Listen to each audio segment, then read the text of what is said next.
Michigan Liberation is a statewide network of people and organizations organizing to end the criminalization of Black families and communities of color in Michigan. We envision a state without mass incarceration, mass policing, and punishment. We envision a state with the best public education in the nation, single-payer health care, and thriving Black and brown communities. Here on the Respect the Roots podcast, we will lift up the stories and experiences of those impacted by mass incarceration, collective ties to the criminal legal system, and the frontline efforts to end mass incarceration. What's up, everybody? This is your girl, Miss Marjon, and welcome to another episode of Respect the Roots. Today's show, man, I'm telling you, we got a powerhouse here in the studio. But the title, I want to tell you, is A Journey from Incarceration to Redemption, Surviving Huron Valley, WHV. We know that is the correction facility here in Michigan, yes, and we have none other than Marjani. Marjani is here to tell her story, y'all. What's up, Marjani? Hi, welcome. Miss Marjon. Hi. You know, me and Marjani did a one-on-one about a week ago, y'all, and she blew my mind, y'all. Thanks. An amazing story. So you are in for a treat, y'all. So I don't want to waste any more time. Marjani, how you doing? You look good. I'm great, thank you. Yes. So let's unpack all of this. Let's talk about, the title is A Journey from Incarceration to Redemption, Surviving Huron Valley, because you were locked up there. Yeah. Okay. So before we get into that, tell us, what was your upbringing like and how that kind of, catapulted into, Both my parents are college educated. They both received their degrees from Michigan State University. Everything was like great. I had the ideal childhood. I was in gymnastics. I was in ice skating. Went to, both my parents are two different religions. So my mom is Christian and my dad is Muslim. So growing up, I was in the church and in the masjid. So I take pride in being a very cultivated individual. I had a wonderful upbringing. So that's why it was just so unfortunate that things happened the way that they did. But I'm a firm believer that God doesn't make any mistakes and everything happens for a reason. But yeah, I can't say that I'm one of those statistics, I didn't come from a broken home or anything like that. I had two loving, wonderful parents that always had my best interests at heart and wanted me to succeed and be successful. I just unfortunately made one bad decision that changed my whole life. Right. And let's jump right into that, because I'm glad you gave everybody that intro. Yeah. Because, like you said, you weren't part of the statistics. A lot of times we have these stereotypes that everybody that's going in is, whatever. Yeah. Negative statistics. Right. But you came from a two-parent, educated, background and home. So what led to you being incarcerated? So what led up to that? I was a senior at the University of Michigan, Flint, and I was working 3 jobs, busting my butt, because I felt I deserved to be there just as much as anybody else. I was active in my sorority and a whole bunch of other programs, organizations, and I had a friend who unfortunately was in a very toxic, abusive relationship, and I, excuse my language, put on my cape and was Captain Save-A-Ho. And I just felt like I had to intervene and I had to be there for her and help her. And, I learned that I should have never inserted myself in her business or anybody's business for that matter, because look what it cost me. I ended up getting into an altercation with her boyfriend at the time. And some choice words were exchanged between us, and he threatened to shoot me. Wow. And I defended myself. So, at first, I had a knife that I kept in my glove compartment. I never thought in a million years that I would use it. Like hell, it was collecting cobwebs and dust. I never thought I would use it. And, I had it out to scare him. I was just trying to scare him. But if anything, it just provoked him and made him more angry and upset with me. Right. And so he was like, what you gonna do with that? And, called me the B word and was like, B, you're gonna stab me? And he got in my face and was like, stab me then.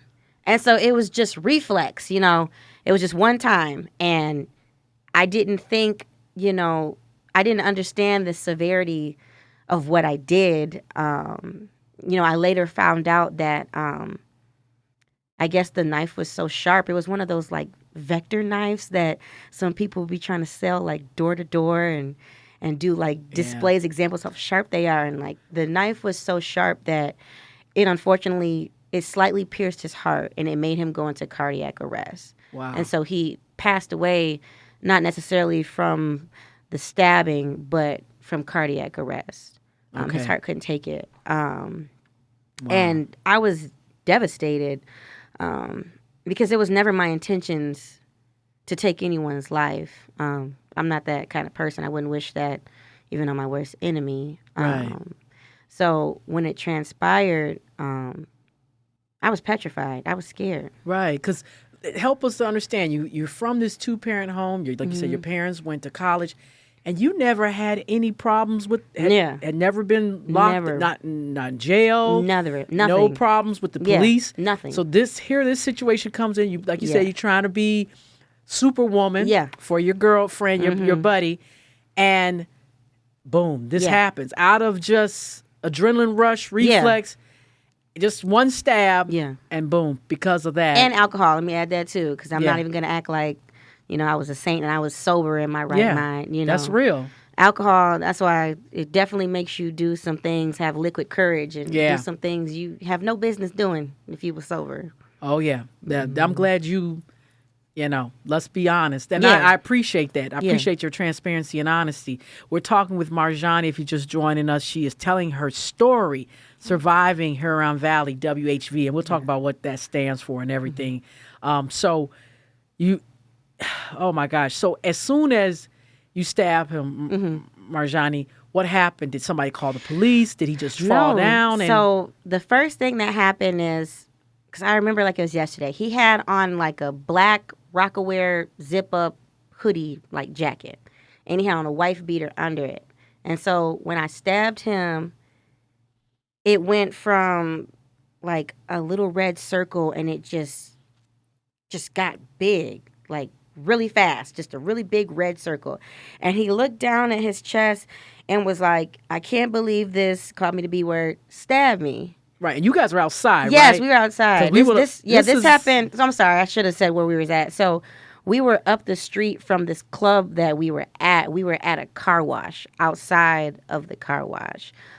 Because the whole reason why we were at the car wash in the first place is because she wanted to talk to him and like calm him down because we had already got into arguing war at the club. At the club, the dance club. Okay. Right. So she wanted to talk to him, and I'm like, he just threatened that, he gonna do stuff to me and he cussing me out and you want to have a conversation. So like me being the good friend that I am, like I was gonna allow it, but I was like, I'm gonna give him a piece of my mind first before y'all have any type of conversation. Because I just couldn't believe like the way that he was talking to me.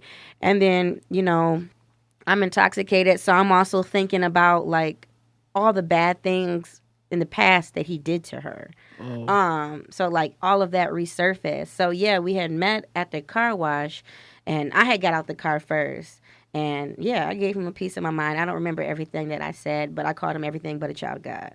Right. And so like emotions are rising. Yeah. Now let me ask you this: your friend, while all this is going on, stood there and watched. Just stood there, and when you stabbed him that one time, what you said the blood? What was she doing? Was she? She was in shock too, and like I don't remember everything because, like I said, some of it is kind of a blur. But I know he was like, I can't believe this B just stabbed me. And then, like, he's talking to her and talking about, like, pressing charges and all this stuff. While all this is... Yes, while it's happening. He's talking about pressing charges on me and everything. And, like, she's trying to, like, console him, calm him down. And, she's like, let's just go. Let's just get in the car and go.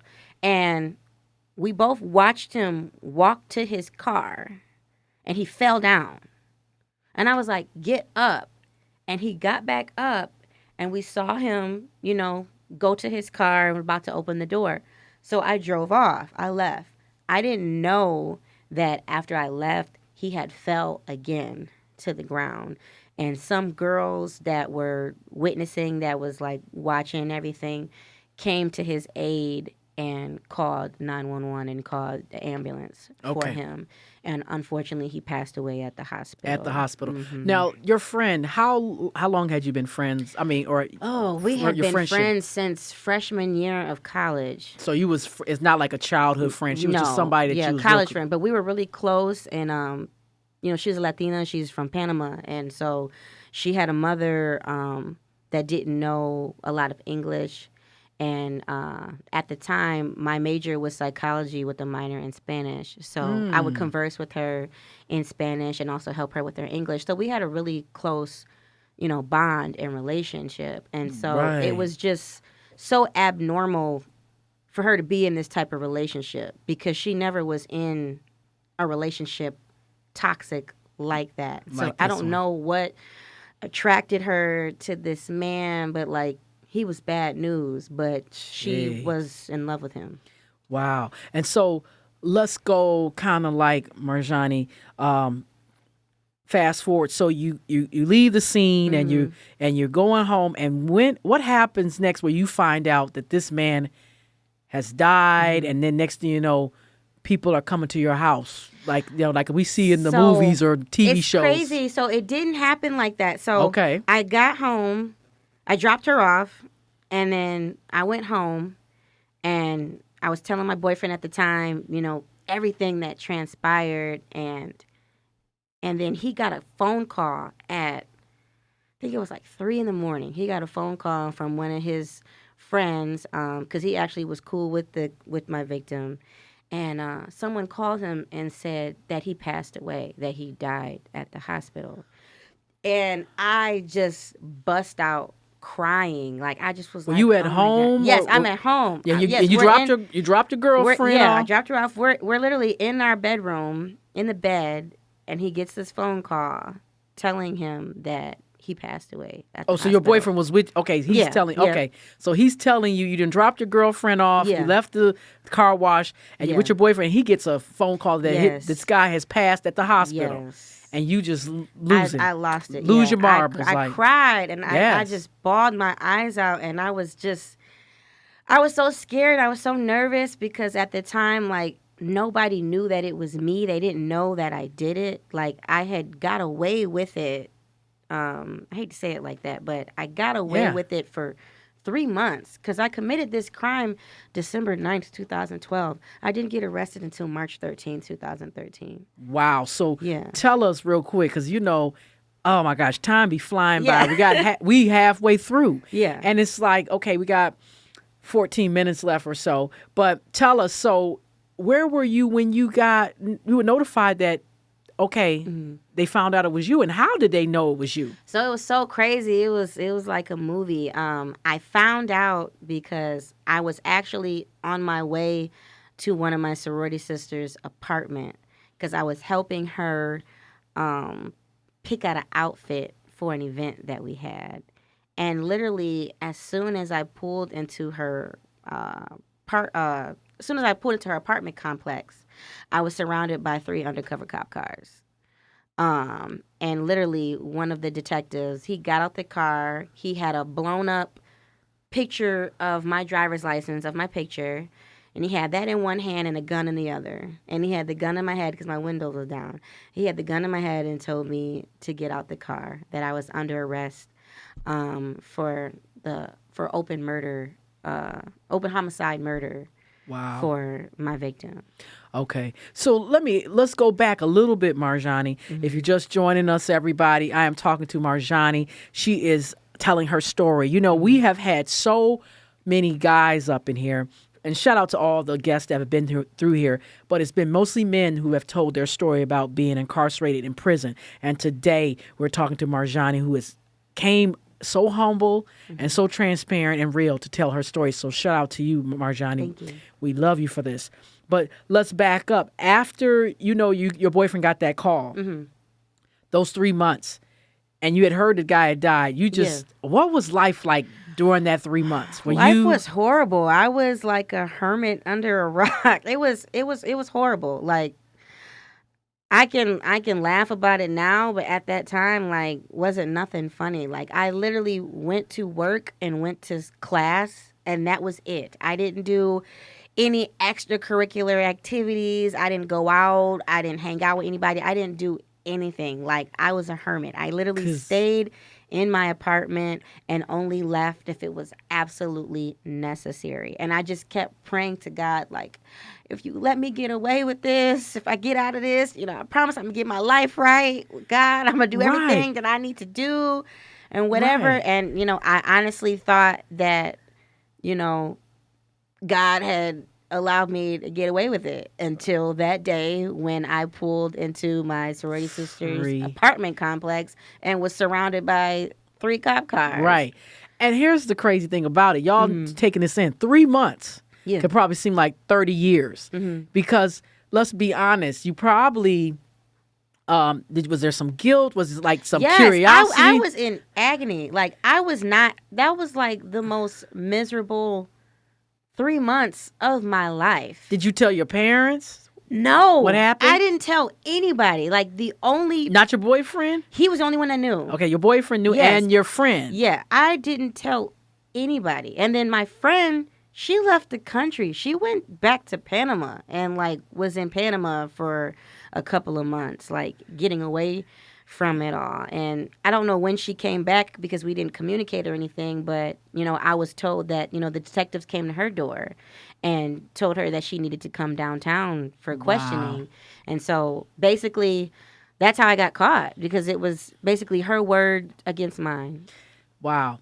Amazing. 3 months to question her, and no shade against nobody. It's just like, wow, 3 months is a long time. So, of course, by then they had already probably buried him and all that. And did I'm being nosy, but into the business here. Yeah. Did your boyfriend go to the funeral and all that? No, he did not. Okay. He did not. So there was no interact. Like you said, you was just in tunnel vision, going about your daily business. I went to work in class. That's it. I didn't do nothing. Wow. And so then you fast forward, you go and these 3 undercover cops pull you over and they basically take you in, right? Yeah.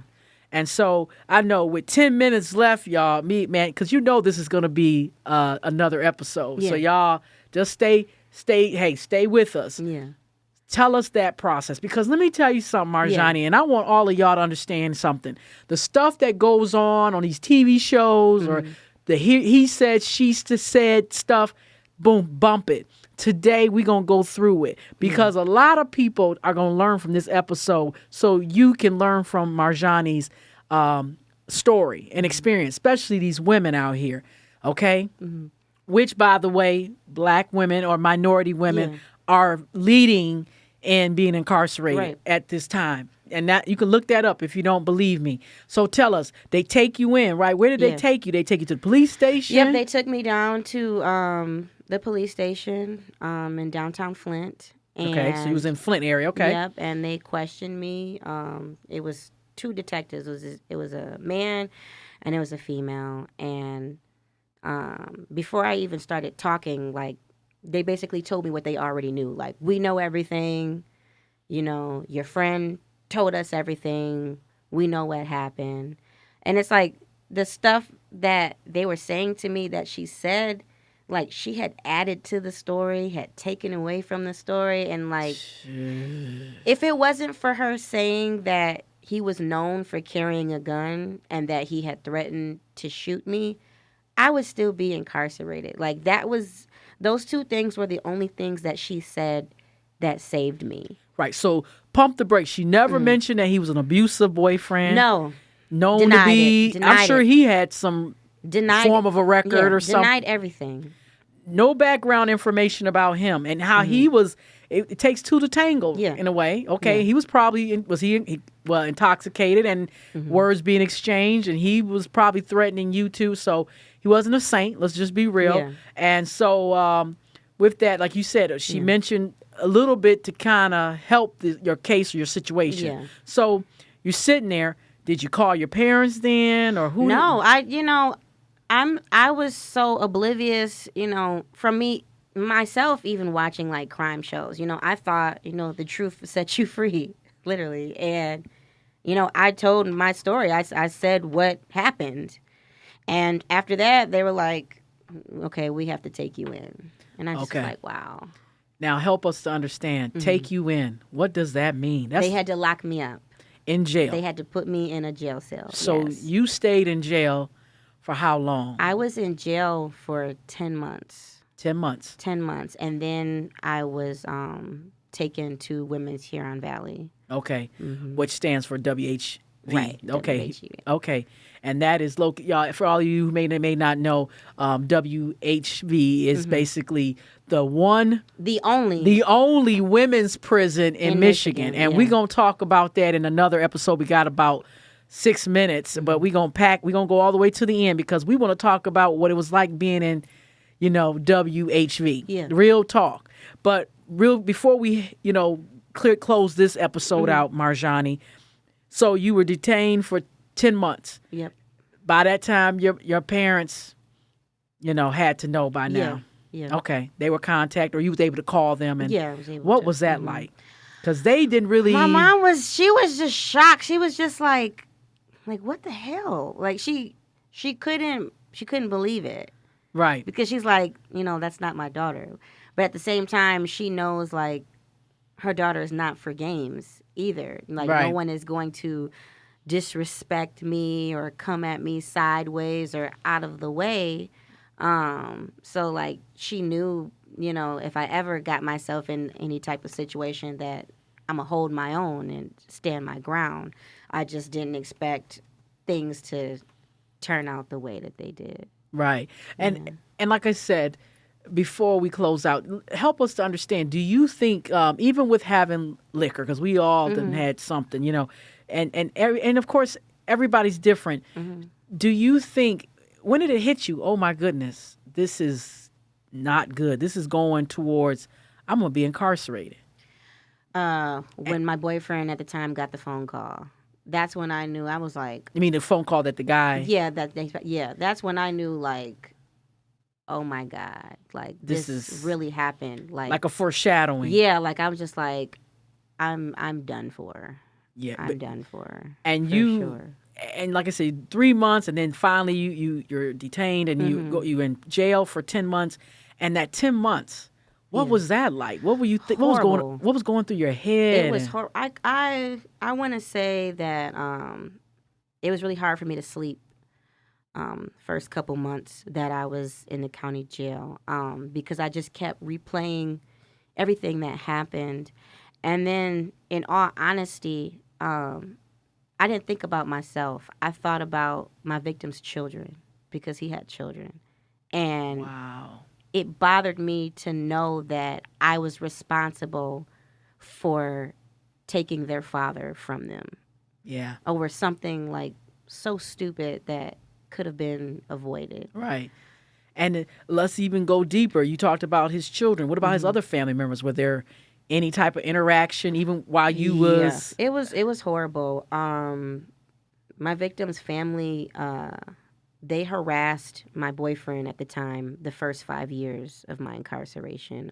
They tried to jump him, beat him up, threaten him, everything. It got so bad that he had to move to another city because they just kept coming at him with disrespect because they were mad that at my first court date, he sat on my family's side and not on my victim's side because he was cool with my victim. So they felt like his loyalty should have been with him and not with me. So they tortured him. They made his life a living hell. And I honestly believe, had I not got the amount of time that I did, that they probably would have tried to do that to me too. Wow. Marjani, before we go, we got about 3 minutes. Real quick, tell us briefly, what was it like being, locked up in prison? I mean, in jail for 10 months, and then you were going to court dates, I'm assuming. Yeah. And then when did you finally, did it transition over to, oh, shoot, I'm going to prison. Yeah. And for this amount of time. How? Because that's what I'm saying. Unless you know the system or been there present. I will say Genesee County Jail, the living conditions were horrible. There were sewer flies coming out of the shower heads, coming out of the bathroom sinks in the cell. I would wake up with red, bumps, bite marks, from the flies. Right. All over my hands, my arms. I don't think they ever changed the shower curtain. It was horrible. The food wasn't that great. Even the commissary, it was all junk food. So it's What? everybody was going in maybe 120, coming out 200 pounds. Oh, man. And Because it wasn't healthy. Yeah. And so when you went to that final court, help us out. Is that when they told you how long it would be? Yep, I got my sentencing. I had got offered 3 different plea deals. The first one was first degree, 13 years. I said, I'm not taking that. Then they tried to give me second degree, 10 years. And I'm like, I'm not taking that. And the judge actually got mad at me because they felt like they was doing me a favor with that. And I was like, absolutely not. And then finally, the plea was manslaughter, 9 years. And I was like, you know what? I'm going to take it. God, I asked, please give me a single digit number. And literally 30 minutes before I went into the courtroom, my attorney got it down to 7.5. Wow. So I took it. Wow, y'all. Y'all, we are going to do a part 2. You know how we do here. We ain't going to cut off nobody's story. We ain't going to tell somebody they can't say their truth, speak their truth, because we believe those closest to the problem are closer to the solution. And we got a minute left. And with that, we're going to get ready to stop and pivot, because Marjani's going to bring to us the real deal Holyfield of what happened once you got to, Huron Valley, WHV, and everything. So if nothing else, y'all, remember to respect the roots. And I know Marjani is, because she wouldn't be respecting the roots. She wouldn't be here if she didn't respect it. So I ain't going to make her say it right now, because emotions are going. Because I'm telling you, this is good stuff. This is good stuff. So until next time, everybody, this is part 1 of a journey from incarceration to redemption. Part 2, we're going to go straight into when Marjani goes to Huron Valley, Women's Correction Facility. All right. Until next time, this is part 1. You want to make sure you tune in to part 2. All right. Till next time, respect the roots, y'all. Michigan Liberation Education Fund, C3, conducts grassroots organizing, leadership development, and civic engagement activities. Michigan Liberation C4 and Michigan Liberation Action Fund, IE, are sister organizations.